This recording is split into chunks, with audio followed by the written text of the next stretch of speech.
It was early on a Saturday morning, and I was doing my usual grocery run at Walmart. The store was quieter than usual, with only a handful of shoppers scattered around. I liked shopping early to avoid the crowds. As I moved through the aisles, I began to notice something strange. Every now and then, I'd hear footsteps behind me, but when I turned around, there was no one there. I brushed it off as nothing, thinking it was just my imagination. But as I continued shopping, the feeling only got worse. I reached the dairy section at the back of the store, picking up some milk and eggs when I heard a sound above me. It wasn't the normal hum of the store's air conditioning. I looked up and saw something that made my heart stop. One of the ceiling tiles was slightly ajar, and through the gap, a man's face was staring down at me. For a few seconds we locked eyes, neither of us moving. Then, just as quickly, the man's face disappeared, and the ceiling tile shifted back into place. I stood frozen in the aisle, trying to make sense of what I had just seen. Was it real? Who was that? And why was he up there? Shaken, I found a Walmart employee and told them what I saw. At first, they didn't believe me, but I was insistent. They called over more employees, and we all went back to the aisle where I had seen the man. Sure enough, one of the ceiling tiles was still slightly out of place. They eventually called store security, and after some time, they climbed into the ceiling to check. They didn't find anyone.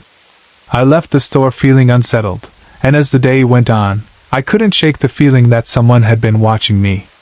That night, as I was lying in bed, my phone rang. The number was unknown. I hesitated before answering, and when I did, a low voice on the other end said, "You thought I was gone, didn't you?" I hung up immediately, my heart pounding in my chest. I never figured out who the man in the ceiling was or what he wanted, but I still avoid that Walmart whenever I can.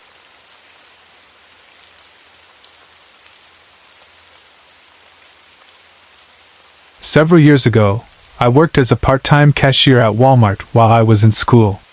I usually work late afternoon shifts on weekends, and this particular Saturday seemed no different. The store was packed, and I had a steady stream of customers. Around 6 p.m., a man came through my lane, purchasing a high-end wireless speaker, priced at over $100.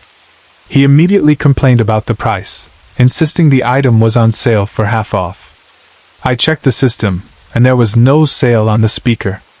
To be thorough, I called over my coworker David from the electronics department. He confirmed what I already knew: the speaker had never been discounted. The man wasn't satisfied and continued to argue, holding up the line. I tried to remain patient, but after 5 minutes of complaints and insults, I had to ask him to leave if he didn't want to purchase the item. He grew personal, calling me names and causing a scene. Finally, he stormed out of the store, cursing under his breath. I was relieved to get back to serving regular customers. Later that evening, as the store quieted down around 9 p.m., I saw him again in my line. He wore the same red sweatshirt, sunglasses, and hat, his beard sticking out beneath the shades. I felt a chill run down my spine. He wasn't holding any items this time. As he approached me, he said, "You didn't think I'd come back, did you?"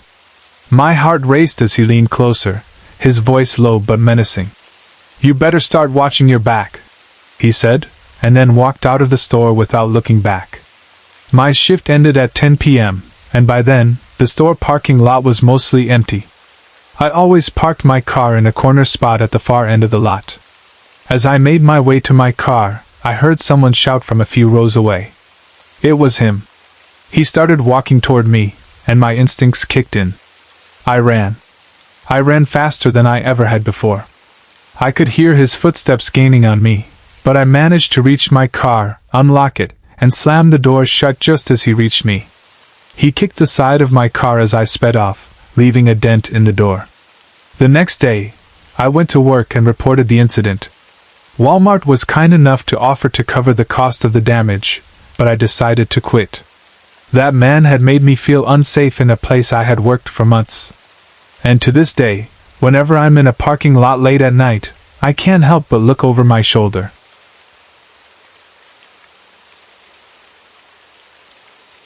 A few summers ago, I worked part-time as a shelf stocker at Walmart, mostly taking late-night shifts to earn extra money. The store I worked at wasn't in the best part of town, and strange things happened frequently. But for the most part, my job was easy, and I preferred stocking shelves at night because I didn't have to deal with customers. One night, I was in the canned goods aisle when my walkie crackled to life. A voice called my name, asking if I could help unload a truck in the receiving area. This wasn't unusual, as I sometimes helped with shipments, so I made my way through the empty aisles to the back of the store. When I got there, I saw a truck, but it wasn't the usual big semi-truck. It was smaller, more like a moving truck. A man I didn't recognize stood by the truck. He was holding a walkie and thanked me for coming to help. I didn't recognize him, but there were a lot of employees in the store, so I assumed he was new. He smiled, but something about him made me uneasy. As I got closer, he opened the back of the truck and gestured for me to help grab some merchandise. When I looked inside, there was nothing there. That's when my gut told me something was wrong. The man started to nudge me toward the truck, his smile now gone. I stood my ground, refusing to get any closer.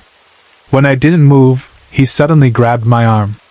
Panic surged through me, and without thinking, I twisted out of his grip and sprinted back toward the store. I didn't look back, but I could hear his footsteps chasing me. I reached the main part of the store, where more employees were working, and the man stopped following me. I immediately reported what had happened. The police were called, and while they didn't catch the man, security cameras captured footage of him and the truck. I don't know what his intentions were, but I'm grateful I trusted my instincts that night.